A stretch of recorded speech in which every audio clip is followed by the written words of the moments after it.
The Crossroad of Change. For thousands of years, societies functioned with clear gender roles, men as providers and women as caretakers.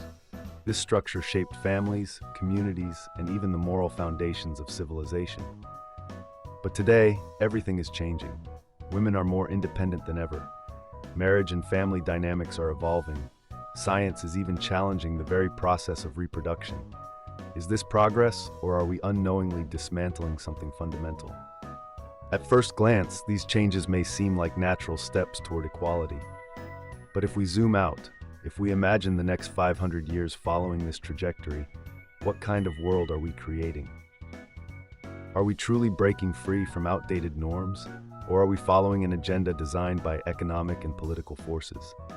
Has gender equality empowered women, or has it merely turned them into another workforce for a system that benefits from their labor? As relationships become more flexible, families more fragmented, and human reproduction more engineered, are we gaining control over our destiny or losing something deeply human in the process? These are not easy questions. We are not here to oppose progress, nor to suggest that women should return to old roles. But we must ask, are we moving toward a better world or into the unknown without realizing where it will take us? Let's explore this together.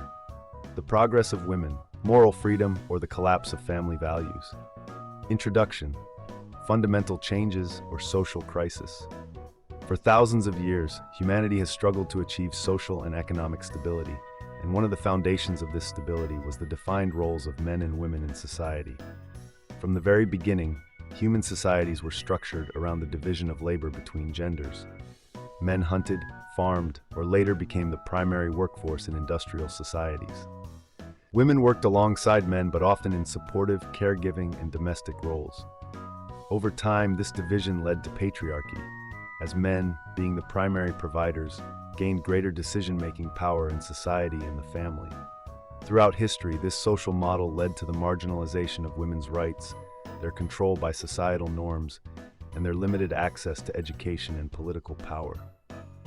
However, in recent centuries, women have challenged this model, gained economic and social independence, and redefined the standards of freedom and equality. But we must understand and reflect on evolution. These changes may not seem radical over the course of a decade or even a century, but what will happen if the current pace continues for another 500 years? Will society, family, and even humanity itself, as we know it, cease to exist? Is gender equality a pre-planned path? A fundamental question arises. Was the women's rights movement and gender equality a natural progression in human evolution, or was this path pre-planned by global economic and political forces? Several factors suggest this might not have been entirely organic. The need for a larger workforce. The Industrial Revolution and modern economies demanded a larger workforce. Men alone could not meet the growing needs of industry and services. Women were brought into the workforce as a cheaper and more disciplined labor force. For example, during World War II, women entered factories in large numbers, and society never reverted to its previous norms. Was gender equality and women's freedom merely a social movement, or was it an economic necessity disguised under a noble name? Reducing family dependency and increasing reliance on governments and corporations. In the past, families were the primary source of financial and emotional security. However, as women joined the workforce, families became less interdependent, and people became more reliant on governments and private corporations. Has this shift weakened the family structure, making individuals more dependent on state and corporate structures? The decline of feminine grace. Has professional life and workplace challenges stripped women of their femininity and grace? Has professional competition and workplace stress forced women to behave more like men, reducing their natural softness and emotional intelligence? In the past, women focused more on beauty, charm, and grace, but today has the pressure of work and competition forced them to suppress these traits? Changing moral standards, progress or decline. As a result of these changes, many moral values have been reshaped. Divorce rates have skyrocketed. In the US, for instance, the divorce rate rose from around 10% in the early 20th century to over 50% in recent decades. Romantic relationships have become more fluid. Many young people no longer see marriage as necessary, favoring alternatives such as cohabitation, open relationships, or even temporary marriage contracts.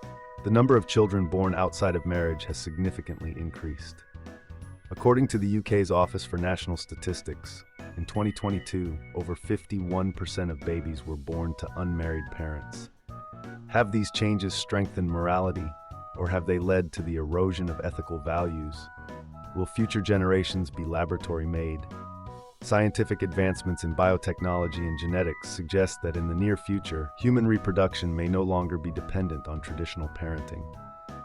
Artificial wombs. Scientists are developing technologies that could allow babies to grow in artificial environments, eliminating the need for pregnancy. Genetic engineering.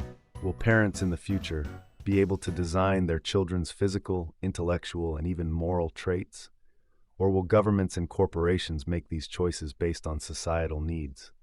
Will parents only choose what kind of child they want, or will humanity be programmed according to the demands of the future? If parents are dissatisfied with their child, will they be able to return them? Will love and sex become purely commercial?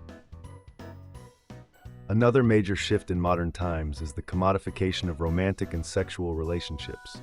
The sex industry has become a multi-billion-dollar business. Dating apps have reduced romance to a superficial game of swiping left and right.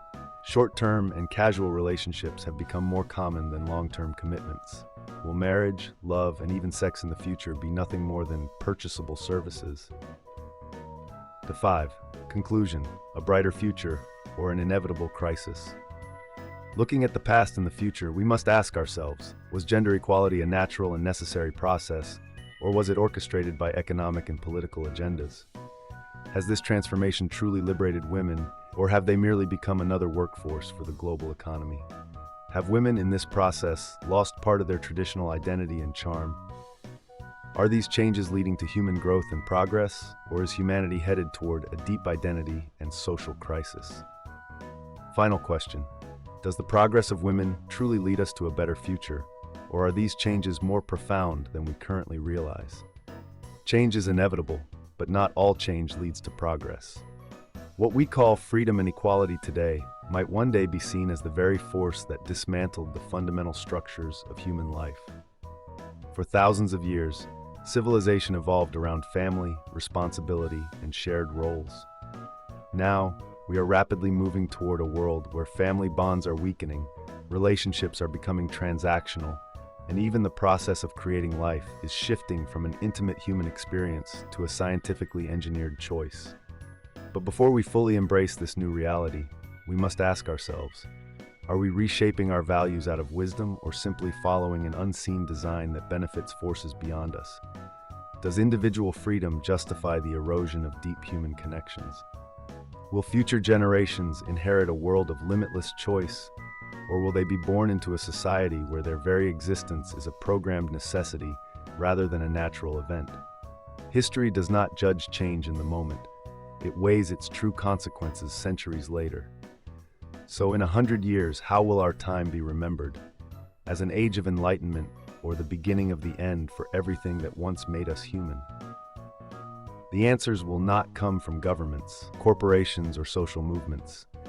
They will come from us, from the choices we make today, because the future is still unwritten.